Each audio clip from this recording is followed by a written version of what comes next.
네, 금요일에 만나는 똑똑한 재테크 라이프 시간입니다. 소니의 금융 크리에이터 나오셨습니다. 어서 오세요. 안녕하세요. 네, 재테크 유익한 정보 오늘 또 세 가지 준비하셨죠? 네. 첫 번째 주제 뭔가요? 네, 첫 번째 주제는 직장인 연금저축펀드 재테크 열풍입니다.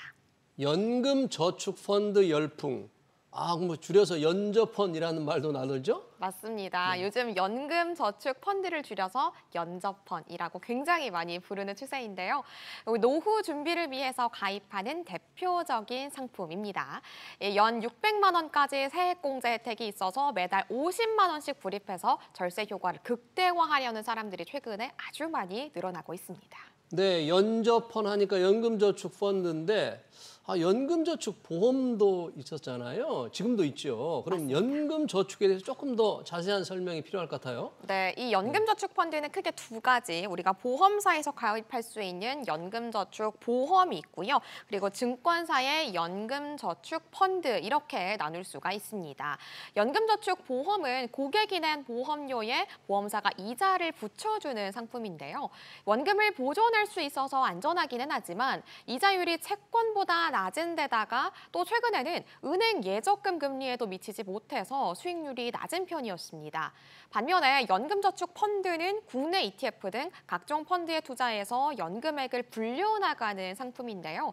투자 상품이기 때문에 높은 수익을 낼 수 있다라는 믿음이 전제되긴 합니다만 원금 손실 가능성도 있다라는 것도 반드시 유의를 해야 됩니다. 네, 연금저축보험은 수익률이 좀 낮다. 그래서 연금저축펀드로 많이 간다는데 가입자들이 얼마나 늘고 있습니까? 네, 최근에 연금저축을 선택하는 사람 중에 10명 중에 9명 정도는 연금저축 펀드를 선택을 하고 있습니다. 가입 건수를 보면은 2019년에만 해도 연금저축 보험은 482만 건에 달했는데 작년 말 428만 건으로 줄어들어서 무려 11%나 줄어들었습니다. 반면에 연금저축 펀드는 94만 건에서 374만 건으로 4년 사이에 298%가 늘면서 폭풍 성장한 것을 우리가 확인할 수 있습니다. 그러네요. 차이가 상당히 많이 나 보이는데요. 수익률이 얼마나 차이가 나길래 보험과 펀드 간에 이렇게 펀드 가입자가 늘어나는 거예요? 네, 비교를 좀 하려고 저희가 데이터를 한번 가져와 봤는데요. 매년 600만 원씩 공시이율 3%의 연금저축 보험과 평균 수익률 11% 정도의 미국 S&P 500에 투자하는 연금저축 펀드를 비교해 보겠습니다. 10년이 지나면요, 이 연금저축 보험의 적립액은 6,878만 원인데 연금저축 펀드는 1억 원에 달합니다. 또 20년 후에는 차이가 더 커지는데요. 연금저축 보험 적립액이 1억 1,622만 원이 되면 연금저축 펀드는 3억 8,522만 원으로 불어나서 엄청난 복리 효과를 볼 수 있다라는 겁니다. 실제로 지난 2021년을 보면 계약당 연금 수령액은 보험이 243만 원, 펀드가 723만 원으로 3배나 차이 나는 걸 확인할 수 있었습니다. 네, 연금저축보험과 연금저축 펀드 간의 차이가 많이 나네요. 근데 이미 연금저축보험에 가입해 있다면 어떻게 할 수가 있나요? 네, 이럴 때는 원한다면 연금저축 펀드로 환승하는 것이 가능합니다. 우리가 증권사에서 연금저축 계좌를 만들고 계좌 이전 신청을 하면요, 이 보험사에 있던 연금저축 보험이 현금화가 되어서 새 계좌로 옮겨지는 방식입니다. 새 계좌로 바뀔 수 있는데 혹시 무슨 세금 문제 발생하는 것 아닐까요? 네, 이때는 해지가 아니기 때문에 특히나 동일인의 계좌 간의 이동이기 때문에 과세 부분에서 불이익은 없습니다. 연금저축은 55세 이전에 해지를 하면 그동안 받은 세액공제 혜택을 전부 뱉어내야 되지만 연금 계좌 갈아타기를 할 때에는 이 부분에서 문제가 없습니다. 네, 갈아타더라도 세금 문제는 없다. 그래도 증권사에서 연금저축 펀드니까 이건 투자자가 직접 상품을 골라야 하는 거죠. 맞습니다. 투자자가 스스로 상품들을 골라 담는 방식으로 우리가 운영을 해야 되는 건데요. 예전에는 특정 상품에 장기간 묻어놓는 것이 트렌드였는데 지금은 시장 상황에 맞춰서 포트폴리오를 적극적으로 조정하는 투자자가 많아진 추세입니다. 그래요. 만약에 그렇다면 사례를 들어서 50대 직장인이 내가 연금저축펀드에 가입하고 싶다 해서 5천만 원을 가입했다. 그러면 어떻게 투자 상품을 구성해야 될까요? 포트폴리오를 어떻게 짜는 게 좋을까요? 네, 증권사에서 직접 저희는 이런 방법을 추진합니다. 이런 것을 추천합니다라는 것들이 있어서 몇 가지 한번 가져와 봤습니다. 이 삼성증권은 글로벌 금리 인하기에 수혜를 입을 수 있는 중장기 만기 채권 ETF 매입을 추진했습니다. 이것을 추천한다라고 한 이유, 이 금리가 내릴수록 채권 가격이 올라가서 차익을 노릴 수 있다는 겁니다. 또 NH투자증권에서는 안정적인 수익률을 위해서 연 4% 안팎의 수익이 기대되는 국내 만기 매칭형 채권 ETF의 40%를 투자하고 또 미국의 고배당주 커버드콜 ETF의 30% 그리고 나머지 30%는 부동산 ETF에 투자하는 방법을 제안을 했습니다. 네, 삼성증권, NH증권 사례를 조금 들어줬는데 혼자 포트폴리오 짜기 어려운 분들 그래도 훨씬 많을 거예요. 그런 분들을 위한 좋은 안내 없을까요? 있습니다. 미래에셋증권에서 추천하는 방법을 한번 살펴보겠습니다.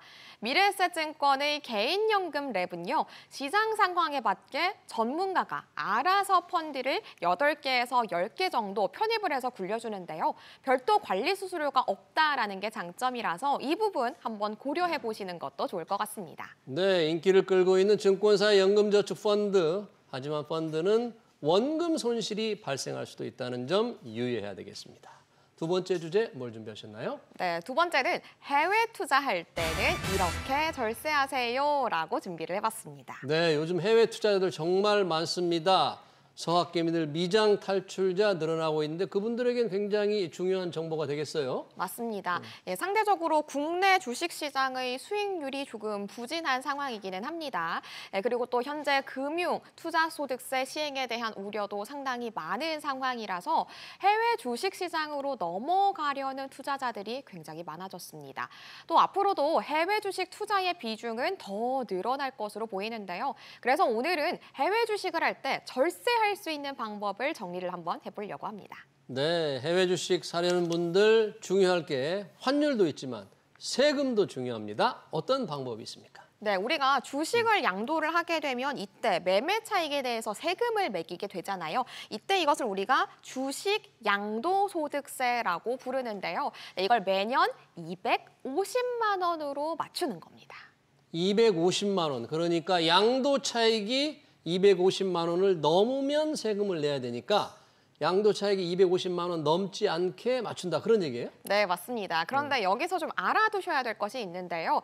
연간 수익금 250만 원이라는 것은 1년 동안 해외 주식을 처분해서 발생한 수익금과 손실금을 합한 금액을 얘기를 하는 겁니다.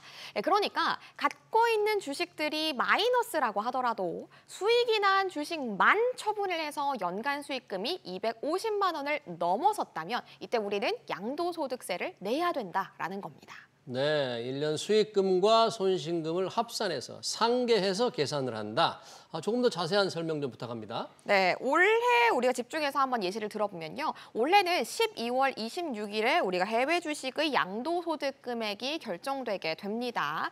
그날까지 연간 수익금을 우리가 250만 원으로 맞추는 겁니다. 예를 들어보면요. 그때쯤 해외 주식으로 500만 원을 벌었다면 현재 보유한 주식 중에서 250만 원으로 손실이 나도록 매도를 하는 겁니다.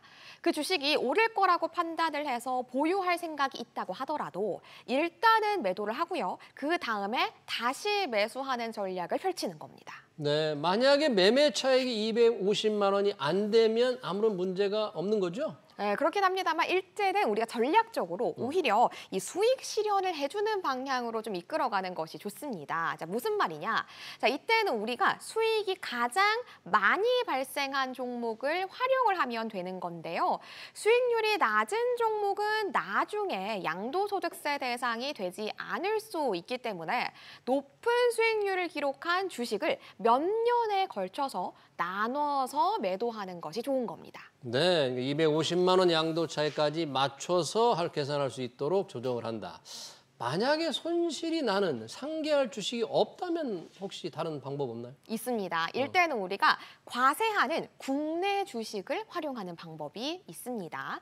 기본적으로 개인 소액주주가 상장 주식에 투자를 해서 생긴 이익은 양도소득세를 과세하지 않습니다. 하지만 비상장 주식이나 장외 거래는 양도소득세가 부과가 되는데요. 이때 과세 국내 주식과 해외 주식은 양도 차익 차손이 모두 통산이 된다라는 점을 좀 주목을 하면 좋겠습니다. 특히나 비상장 주식은 투자 성과가 극단적인 경우가 많아서 해외 주식 양도소득 금액을 줄이는 데에 상당히 적합합니다. 네, 즐거운 분들의 고민이긴 하겠습니다만 그렇게 상계할 비상장 주식도 없다, 이익은 많이 났다. 그럴 경우에 혹시 무슨 절세할 수 있는 방법 없나요? 이럴 때는 증여를 한번 생각해 보시는 것도 좋은 방법이 될 수 있습니다. 네, 우리가 배우자에게는 10년에 6억 원, 성인 자녀에게는 5천만 원, 미성년 자녀에게는 2천만 원 한도로 세금 없이 증여를 할 수가 있는데요. 이때 배우자나 자녀가 증여받은 해외 주식을 처분할 때 취득 가액은 증여 당시를 기준으로 하는 것이기 때문에 양도소득세가 발생하지 않는 겁니다. 물론 이 방법은 10년에 한 번 진행할 수 있기 때문에 해외 주식 투자 수익이 많을 때 진행을 하는 것이 적합하겠고요. 증여 자체를 실질적으로 진행해야 된다라는 것도 반드시 전제로 해야겠습니다. 네, 해외 투자 절세 팁 잘 들었습니다. 마지막 주제 뭘 준비하셨나요? 네, 마지막으로는 계속 오르는 금값, 내년에는 더 오른다라고 준비를 했습니다. 저희가 이 자리에서 몇 차례 한 것 같은데 금값이 지금 내년에도 또 오른다 그런 얘기예요? 네, 맞습니다. 이 세계 금 시장을 주도하고 있는 런던의 금시장 연합회가 미국 마이애미에서 열린 연례 컨퍼런스 참석자들을 대상으로 설문조사를 진행을 했습니다.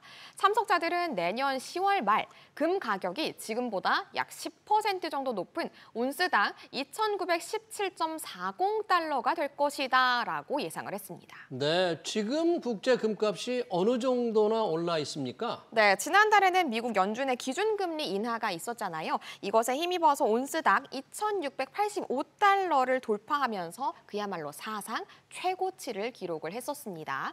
투자 시 이자를 받지 않는 금은 이 저금리의 환경일 때 가격이 오른다라는 경향이 있는데요. 지정학적인 리스크 그리고 미 대선과 금리 인하 등 경제적인 불확실성이 고조되면서 올해 현물 금 가격 30% 가까이 급등했습니다. 네, 지금 그래프를 보니까 온스당 2,700달러를 벌써 뛰어넘었는데 지금이라도 금을 사야 할까? 고민하는 분들이 있다면 어떻게 해야 되겠습니까? 네, 금 투자에 대한 관심이 상당히 많아지면서 우리가 은행 예금 활용해서 금에 투자할 수 있는 골드뱅킹 가입하시는 분들이 요즘 굉장히 많이 늘었습니다. 은행의 골드뱅킹 잔액은 앞서 지난 1월 말 5,668억 원에서 8월 말에는 6,397억 원까지 뛰어 올랐습니다. 골드바를 사는 전통적인 현물 투자도 꾸준히 증가세를 그리고 있는 상황입니다. 네, 요즘 뭐 금만이 아니죠. 은값도 크게 뛴다면서요. 맞습니다. 런던 금시장 연합회에서 은 가격도 점친 부분이 있는데요. 은 가격도 1년 뒤에는 지금보다 43% 상승한 온스당 45달러에 이를 것이다 라고 내다봤습니다. 올 들어서 은 가격은 금값보다 상당히 많이 오르기는 했습니다만 과거 고점 대비로는 아직은 낮은 상태인데요. 전문가들은 은이 금에 비해서 상대적으로 저평가돼 있는 만큼 금리 인하기, 달러 가치 하락 등의 요인으로 가격 상승 예상된다라고 보고 있습니다. 네, 내년에도 금, 은값이 계속 오를 것 같다는 전망해드렸습니다. 똑똑한 재테크 라이프, 지금까지 손희의 금융 크리에이터였습니다. 고맙습니다. 감사합니다.